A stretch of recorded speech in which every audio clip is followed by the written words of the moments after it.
항상 사랑하고 존경하는 시청자 여러분, 안녕하십니까? 하늘에서 재앙이 빗발친다. 데일리 재앙 브리핑입니다. 아마 이 방송을 들으시는 시청자분이라면 절대 모를 말이 있습니다. 바로 최순실 국정농단, 바로 그것인데요.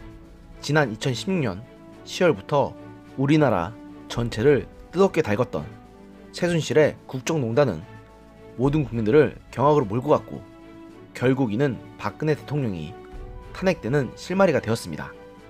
그런데 이번에는 최순실은 아무것도 아니었고, 오히려 이번 정부의 국정농단이 수만 배는 더 심했다는 사실이 드러나서 모두를 경악하게 하고 있는데요.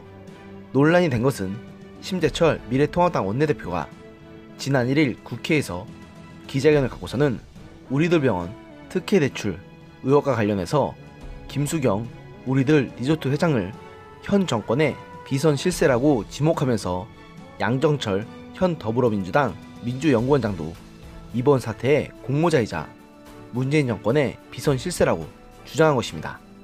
심 원내대표는 이날 기자회견에서 문재인 정권은 공적 시스템이 아닌 철저하게 김수경, 양정철이라는 비선 실세들로부터 기획되고 움직인 하부구조를 바탕으로 한다.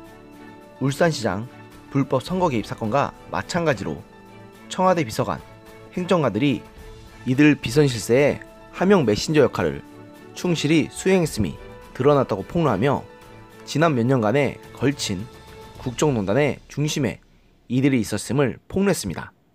심 대표는 이어 친문 인사들의 대화 녹취록을 공개했는데요. 이 녹취록에는 김수경 회장과 동업자인 신혜선씨, 버닝썬 사건에서 경찰총장으로 알려진 윤국은 총경 등에 대한 내용이 담겨있어 모두의 충격을 자아내고 있습니다.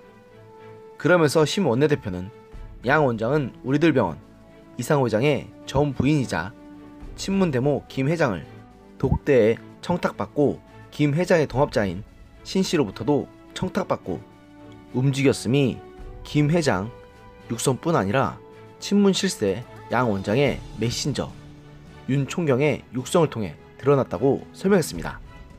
안 그래도 버닝썬 게이트로 인해 많은 사람들의 입에 오르내린 적이 있는 윤 총경은 버닝썬 사건에 이어 이번 심재철 의원이 폭로한 우리들 병원 특혜 대출 의혹 사건에도 등장하게 되면서 현 정권의 비리의 핵심 연결고리가 되었습니다.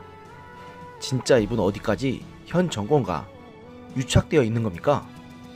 심 원내대표는 그러면서 2018년 봄 당시 야인으로 공직에 있지 않았던 양정철이 친문 데모 김수경의 명을 받아 우리들 병원 대출 사건에 개입했다는 사실도 김수경의 발언으로 드러났다고 주장하면서 양정철이 청와대 민정수석실에 소속된 윤국은을 메신저로 압박을 행사하며 심부름을 시켰고, 윤국은이 이 사실을 청탁 당사자인 신혜선 씨에게 상세히 보고하는 모습, 청와대 행정관 탁현민이 김수경의 명을 받아 움직이는 메신저 역할을 한 것은 문재인판 국정농단의 일단을 보여준다고 말했습니다.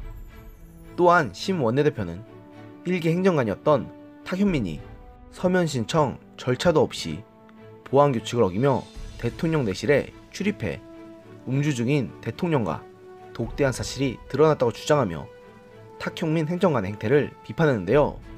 이는 최순실이 청와대 보안 절차를 거치지 않고 청와대를 수시로 드나드는 것을 국정농단의 대표 사례라고 주장하는 분을 생각나게 합니다.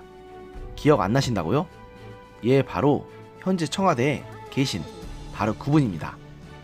더 무서운 사실은 이번 녹취록이 심 원내대표가 제보받은 자료의 극히 일부일 뿐이라는 것입니다. 실제로 심 원내대표는 이 자리에서 향후 문 정권 실세들의 태도를 지켜보며 추가적으로 공개할 것이라고 경고하면서 이번 폭로가 끝이 아님을 분명히 했습니다. 그런데 더 안타까운 사실은 이날 제1야당의 심재철 미래통합당 원내대표의 기자회견에서 충격적인 폭로가 나왔음에도 불구하고 대형 언론사들은 이를 기사하는 데 있어 주저하고 있다는 사실입니다. 이번 폭로는 문재인 정권을 뿌리채 뒤흔들 수 있는 내관이 될 만한 사안임에도 이렇게 언론들이 차분하다는 사실은 저는 참 어떻게 받아들여야 할지 모르겠습니다. 불과 몇 년 전 최순실의 국정농단 때에는 여타 언론들이 앞다퉈서 보도하던 것을 똑똑히 기억하는데 말입니다. 아마도 계속해서 이 사안에 대해서 입을 닫고 있다면 언론도 제 풀에 지쳐서 나가 떨어질 것이라고 생각하고 있으니까 이를 그냥 조용히 넘어가자고 생각하고 있을 것입니다. 하지만 분명히 경고하겠습니다. 이런 식으로 자신들에게 불리한 이슈를 그냥 유야무야 하려면 이는 분명 나중에 더 큰 재앙이 되어 돌아올 것입니다. 그리고 그때 가면 아무리 후회한다고 한들 아무런 소용이 없을 것입니다. 오늘의 영상은 여기까지였습니다. 들어주셔서 감사합니다.